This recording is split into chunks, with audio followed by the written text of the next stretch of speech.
Assalamu alaikum. Welcome back to my YouTube channel. Today the topic of our discussion is circulation in reptiles. ये basically content जो है Miller and Harley zoology से लिया गया है 5th addition से। So basically circulation है क्या? सर्कुलेशन आपको पता है कि हम जो बॉडीज़ हैं इसी तरह की जैसे ह्यूमन बॉडी है या रेप्टाइल्स की बॉडी है, उसमें हम सर्कुलेशन से मुराद लेते हैं कि जो मटेरियल है यानी न्यूट्रिएंट्स वगैरह हैं या वेस्ट वगैरह है, उनका जो है ना वो बेसिकली न्यूट्रिएंट्स से हम वर्ड यूज़ करते हैं कि न्यूट्रिएंट्स को बॉडी के डिफरेंट एरियाज़ तक पहुंचाया जाता है, ठीक है, सर्कुलेशन के थ्रू। सो बेसिकली रिप्टाइल्स में जो सर्कुलेशन है ना वो बेस करती है एम्फीबियंस में। एम्फीबियंस की बेस पे ना यानी जो उनका रिस्पिरेटरी सिस्टम है ना उसी को फर्दर मॉडिफाइड किया गया है रेप्टाइल्स में। तो रेप्टाइल्स में क्या होता है कि ये बेस करता है एम्फीबियंस पे, ठीक है, लेकिन आपको पता है ना रेप्टाइल्स का साइज़ बड़ा होता है एज़ कम्पेयर टू एम्फीबियंस।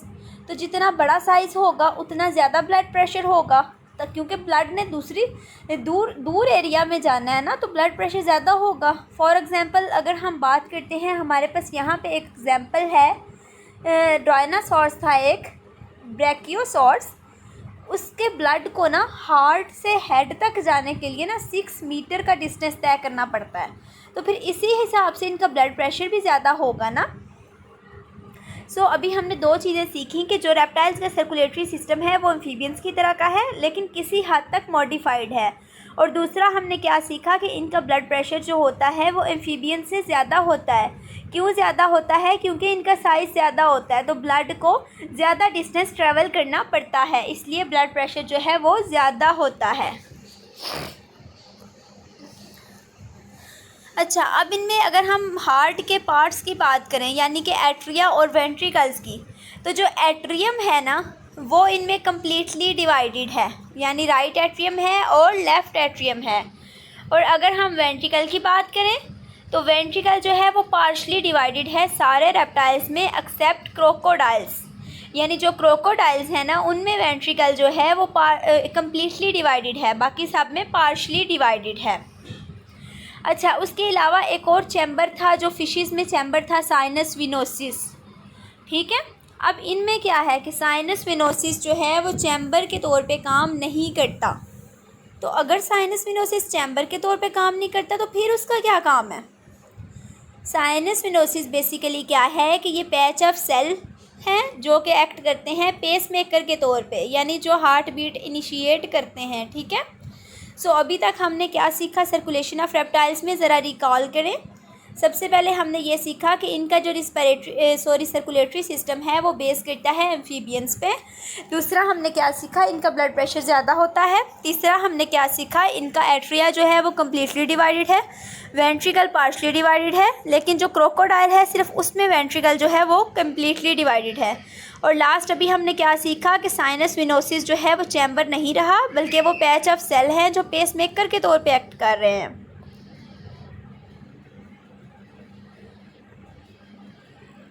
उसके बाद हम बात करेंगे वेंट्रल एओर्टा और कोनस आर्टरियोसिस की।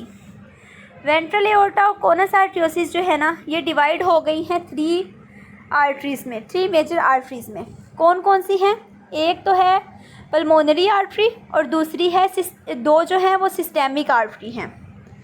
तो जो पल्मोनरी आर्टरी है ना वो आपको पता है कहाँ पे ब्लड लेके जाएगी, नाम उसका इंडिकेट कर रहा है उसकी जगह, वो ब्लड लेके जाएगी लंग्स की तरफ। 2 सिस्टेमिक आर्टरीज़ हैं, एक जो है वो ब्लड लेके जाएगी हेड की तरफ, ठीक है, लोअर बॉडी और हेड की तरफ, और यानी एक लोअर बॉडी नीचे की तरफ लेके जा रही है, दूसरी ऊपर की तरफ लेके जा रही है, लोअर बॉडी की तरफ और हेड की तरफ। और पल्मोनरी आर्टरी कहाँ पे लेके जा रही थी? लंग्स की तरफ। अच्छा, अब उसके बाद हमने सर्कुलेशन की बात करनी है। वो ब्लड जिसमें ऑक्सीजन कम होगी यानी बॉडी की तरफ से जो ब्लड आ रहा है वो कहाँ पे एंटर होगा? वो ब्लड एंटर होगा राइट एट्रियम में, ठीक है। और पल्मोनरी आर्टरी के थ्रू वो कहाँ पे चला जाएगा? लंग्स में साफ़ होने के लिए, ऑक्सीजनेटेड होने के लिए। और जो लंग्स से ऑक्सीजनेटेड ब्लड आ रहा है वो कहाँ पे आएगा? वो आएगा वेंट्रिकल में, ठीक है। और वेंट्रिकल्स उसको आगे बॉडी में पुश कर देंगे। अच्छा, अब हमने ये बात की थी कि इनके जो वेंट्रिकल्स होते हैं ना, उनकी इनकम्प्लीट सेपरेशन होती है, तो मिक्सिंग भी तो हो सकती है ना ब्लड की, ठीक है। तो इससे क्या होता है, ये बेसिकली ना कह लें कि पल्मोनरी सर्किट से ना सिस्टेमिक सर्किट में जो है उसको किया जाता है, कैसे, मसल्स की कंस्ट्रिक्शन से, जो पल्मोनरी आर्टरी के साथ एसोसिएट होते हैं, इसको हम कह सकते हैं, रोक कैसे सकते हैं। अभी हम ना एक डायग्राम देखते हैं। अच्छा, पहले एक बात याद रख लें कि रिप्टाइल्स जो है ना वो इंटरमिटेंटली ब्रीदिंग करते हैं। ये कैसी ब्रीदिंग होती है, ये ऐसी ब्रीदिंग है जिसमें कोई रेगुलरिटी नहीं है, यानी ब्रेक्स आती हैं, ठीक है। फॉर एग्जांपल अगर हम बात करें ना टर्टल्स की, तो टर्टल जब शेल के अंदर चले जाते हैं ना, तो वो लंग्स के थ्रू जो हैं वो लंग वेंटिलेशन में इन्वॉल्व नहीं हो सकते। उसके अलावा जब वो डाइविंग कर रहे होते हैं तब भी वो ब्रीदिंग नहीं करते। इस तरह उनकी क्या होता है कि एनर्जी जो है वो कंजर्व रहती है। अच्छा, अब नेक्स्ट यहाँ पे देखें ज़रा, सबसे पहले सर्कुलेशन देख लेते हैं। एट्रिया कॉन्ट्रैक्ट करते हैं ना, तो ब्लड जो है वो एंटर होता है वेंट्रिकल में। पहले कलर ज़रा चेंज कर लें हम पेन का। अच्छा, एट्रिया कॉन्ट्रैक्ट करेंगे, ब्लड जाएगा वेंट्रिकल में। अब यहाँ पे एक वॉल है, एट्रियो वेंट्रिकुलर वॉल, ये प्रिवेंट करेगा मिक्सिंग से, ठीक है। उसके अलावा एक और मस्कुलर रिज है। मस्कुलर रिज का क्या काम होगा कि जब वेंट्रिकल कॉन्ट्रैक्ट करेगा ना, तो मस्कुलर रिज जो है ये डायरेक्ट करेगा कि ऑक्सीजनेटेड ब्लड ने सिस्टेमिक आर्टरीज में जाना है, और जो लेस ऑक्सीजनेटेड ब्लड है ना उसने पल्मोनरी आर्टरी में जाना है। यानी ये दो चीज़ें आपने और ऐड करनी है, एक एट्रियो वेंट्रिकुलर वॉल और दूसरा मस्कुलर रिजिस, ठीक है। एट्रियो वेंट्रिकुलर वॉल का क्या काम होगा कि इसने एट्रिया से जब वेंट्रिकल में ब्लड जाना है तो इसने उसको डायरेक्ट करना है ताकि ऑक्सीजनेटेड और डीऑक्सीजनेटेड ब्लड मिक्स ना हो।